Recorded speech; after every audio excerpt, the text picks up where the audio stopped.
यासीन आज़ाद साहब, आप एक सीनियर वकील हैं, क्या अदालतें इसको कलअदम करार देंगी और क्या वकला की तंजीमें इसके ऊपर कोई एक्शन लेंगी? चूँकि हमने देखा है कि ये फ़ोन टैपिंग की ज़द में अक्सर जो हैं वो जजेस ही आते हैं। तो ये कहा जाता है कि जो वकला जो होते हैं वो गार्डियंस, कस्टोडियंस होते हैं ऑफ द लॉ। तो इसके अंदर वकला बरादरी जो है उसका स्टैंड क्या होना चाहिए? आप तो लीडर रहे हैं वकला बरादरी के।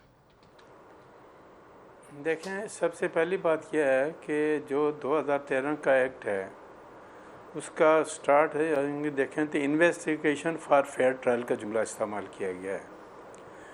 तो इसका मतलब ये था कि किसी किस्म का कोई क्रिमिनल केस अगर है, कोई आदमी उसके अंदर इन्वॉल्व है, तो आप इन्वेस्टिगेशन के दौरान उस आदमी के ख़िलाफ़ फेयर ट्रायल के लिए फ़ोन टेप करने का जो काम है वो कर सकते थे। जब एक पार्लियामेंट कानून साजी कर लेती है, और जिस तरह ऑनरेबल चीफ जस्टिस पाकिस्तान बार बार ये कह रहे हैं कि पार्लियामेंट के बनाए हुए कवानीन को किसी और तरीक़ाकार के तहत किसी भी सूरत में नहीं छेड़ना चाहिए। अब रह गया मामला जो जब 2013 का एक्ट अपनी जगह पे मौजूद था, तो आज हुकूमत ने जो तब्दीली की है उसकी क्या वजूहत हैं, इसकी वजाहत तो अभी तक सामने नहीं आई है। लेकिन मैं समझता हूँ कि इस कानून की मौजूदगी में किसी किस्म की कोई नया कानून जारी करने की बिल्कुल ज़रूरत नहीं थी, उसके मुताबिक चलना चाहिए था। लेकिन फिर मसला वही आ जाता है कि हम बातें तो बड़ी बड़ी करते हैं, लेकिन देखते ये हैं कि आइन बना हुआ है, कानून बना हुआ है, और तमाम चीज़ों की मौजूदगी में हम क्या कानून और आइन के मुताबिक अपने मामलात को लेकर चल रहे हैं, नहीं चलते।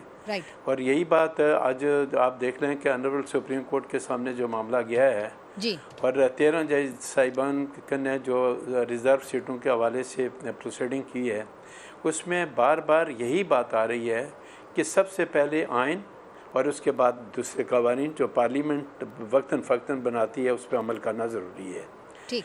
अब रह गया मामला फ़ोन टेप करने का, तो मैंने अपनी पूरी प्रोफेशनल लाइफ में हर हुकूमत को ये काम करते हुए देखा है। राइट। कोई आदमी ये नहीं कह सकता कि ये दौर जो था, इस दौर में किसी किस्म का टेलीफोन टेप नहीं हुआ। पीटीआई की हुकूमत 3.5 साल थी, उस वक्त प्राइम मिनिस्टर पाकिस्तान का भी ये कहना था कि फ़ोन टेप करना वक्त के हिसाब से अपनी जगह पे है। तो अब सवाल ये पैदा होता है कि हमारी पॉलिटिकल पार्टीज़ के दरमियान क्या बड़ी मुश्किलात हैं कि कानून साजी है, पार्लियामेंट कानून बना के दे देती है, आपने उसके मुताबिक प्रोसीडिंग करनी है जी। अगर कोई आदमी दहशतगर्दी के केस में इन्वॉल्व है, आप उसका फ़ोन टैप करने चाहते हैं, तो फिर किसी एक एजेंसी को आपको इख्तियार देने की क्या ज़रूरत पड़ी, जबकि 2013 का एक्ट अपनी जगह पे मौजूद था। ठीक है। अच्छा, तो अब जो सवाल आपने किया जी कि जी जी जी जी बात जो मुकम्मल कर सवाल आपने ये किया कि बार एसोसिएशन या बार काउंसिल क्या करेगी, जी चूँकि हमारे मुल्क के हिसाब से जो हमारी अपेक्स बॉडी है वो पाकिस्तान बार जी काउंसिल है, और नंबर 2 पे सुप्रीम कोर्ट बार जी एसोसिएशन और फिर सूबाई बार जी काउंसिल वगैरह आती हैं। अब इस कानून में अगर कोई है मामला, तो जाहिर है कि ये बॉडीज़ जो हैं कोई भी फैसला करने से पहले पाकिस्तान बार काउंसिल को अपना हाउस का इजलास बुलाना पड़ेगा।